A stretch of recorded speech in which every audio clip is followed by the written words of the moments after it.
You type one sentence into ChatGPT, and an image appears in 4 seconds. You type a different sentence, almost the same idea, and you wait almost a full minute. Same tool, same day, same account. Not a different model, not a different app, not even a different hour most of the time. Just 2 prompts with 2 very different outcomes. So what actually decides that number? That's what this video breaks down, step by step with real numbers, not guesses. Before we go further, tap like, drop a comment with the type of images you generate most, and hit subscribe. It genuinely helps this channel keep testing these tools so you don't have to. Now, let's get into it. Image generation isn't a fixed process. It's not like clicking a button and getting the same wait time every single time. It's closer to ordering food at a busy restaurant. A simple dish comes out fast. A complicated order with substitutions takes longer. And if the kitchen is slammed, everything slows down, no matter what you ordered. ChatGPT's image system works the same way. Your prompt is the order. The model's current workload is the kitchen, and the result is your wait time. And just like a restaurant, there isn't one single correct wait time. There's a range, and where you land inside that range depends on choices you're making without even realizing it. Let's start with the baseline, the numbers you'll see under normal, everyday conditions. A short, simple prompt, something like a red apple on a white table, usually finishes in 3 to 8 seconds. A moderately detailed prompt, maybe adding a background, a specific angle, or a color scheme, lands somewhere between 10 and 20 seconds. Now push it further. Ask for something cinematic.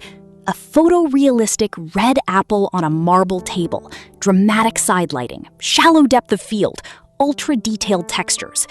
That single request can take 20 to 45 seconds, sometimes longer. Push it even further, and the gap gets bigger. Add multiple objects, a specific art style, text rendered inside the image, and a precise aspect ratio, and you can cross the 1-minute mark, especially if the system is under any kind of load at that moment. Notice what changed. The object stayed the same. An apple is still an apple. What changed was the number of instructions the model had to satisfy at once. Every extra detail is another constraint. Lighting, texture, composition, mood, resolution. Each one adds a small delay, and those small delays stack. That's the first real principle here. Generation time isn't about the subject of your image. It's about how many separate conditions the model has to balance while building it. Think of it like carrying items in your hands. 1 box is easy. 5 boxes stacked on top of each other, and suddenly every step takes longer, and there's a higher chance something shifts and needs correcting. Now, here's a variable most people never think about, and it can matter more than your prompt does. The time of day you're generating. Between roughly 7 and 11 p.m. UTC, global usage spikes. That's evening in Europe, midday in the Americas, and a heavy overlap of both. During that window, wait times can stretch 20 to 50% longer than they would at, say, 6 in the morning UTC. So the exact same prompt, worded identically, can take 15 seconds at 1 hour and 30 seconds at another. Not because the model changed, because the number of people asking it to work at that moment changed.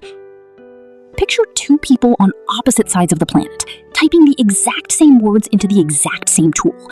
One gets their image back almost instantly. The other watches a loading indicator for what feels like forever. Neither of them did anything wrong. They just hit the system at different moments.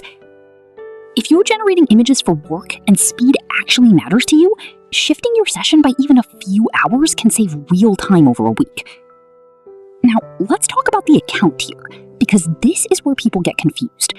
Free accounts and paid accounts are not just different in features, they're different in priority.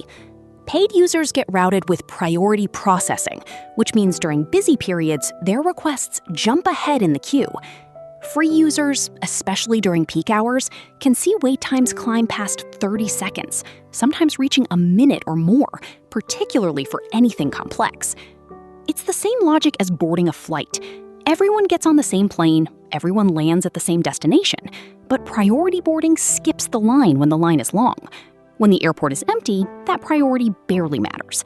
When it's packed, it matters a lot. That doesn't mean free access is bad. It means if you're doing occasional, casual image generation, the free tier is fine. But if you're producing images on a deadline, that priority lane is the difference between a quick result and a frustrating stall. Here's where most tutorials stop. They give you the ranges and move on. But the actual skill isn't knowing the ranges. It's knowing how to work with them. So let's go through the moves that consistently cut generation time in a real practical way. Move 1, strip your prompt down to what actually matters. People assume more words equal a better image. Often, it's the opposite. A cluttered prompt with 10 adjectives fighting each other doesn't just slow generation, it can also confuse the model and produce a worse result. Pick the 3 or 4 details that genuinely define the image and let the rest go. Here's a comparison.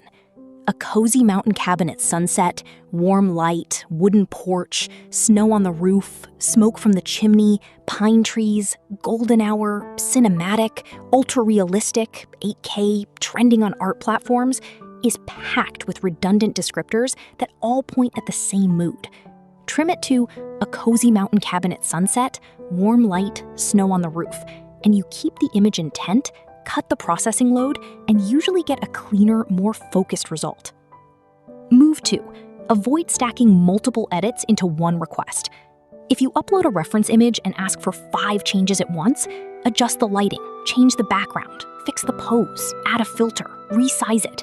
Each of those is a separate processing step happening inside a single request. That compounds fast. Instead, make one change, review it, then make the next one. It feels slower step by step, but it's usually faster overall, and you get more control over the final result. Say you're editing a product photo. Ask for the background removed first. Check it. Then ask for the lighting adjusted. Check it again. Then resize it for the platform you need. 3 quick passes almost always beat one heavy request that tries to do all 3 at once and forces you to redo the whole thing if just one part comes out wrong. Move 3. Keep your resolution intentional. If you're testing an idea, don't request maximum resolution right away. Generate a smaller, faster draft first. Once the composition and style are actually right, then request the high-resolution version. You're not wasting time waiting on a resolution you might throw away anyway. This matters more than people think. A high-resolution version of the wrong composition is still the wrong composition, just slower to arrive and slower to discard. Nail the layout small, then scale it up once, not 5 times. Move 4. Understand what safety review adds. Every image request passes through a moderation check before it's returned to you. Most of the time, this happens almost instantly, and you never notice it. But certain prompts, ones involving recognizable public figures, brand logos, or content close to platform guidelines, get flagged for a deeper review. That review adds time, and in some cases, the request gets rejected entirely after you've already waited for it. Keeping your prompts clearly within guidelines isn't just about compliance. It's about not wasting your own time on a request that was never going to complete.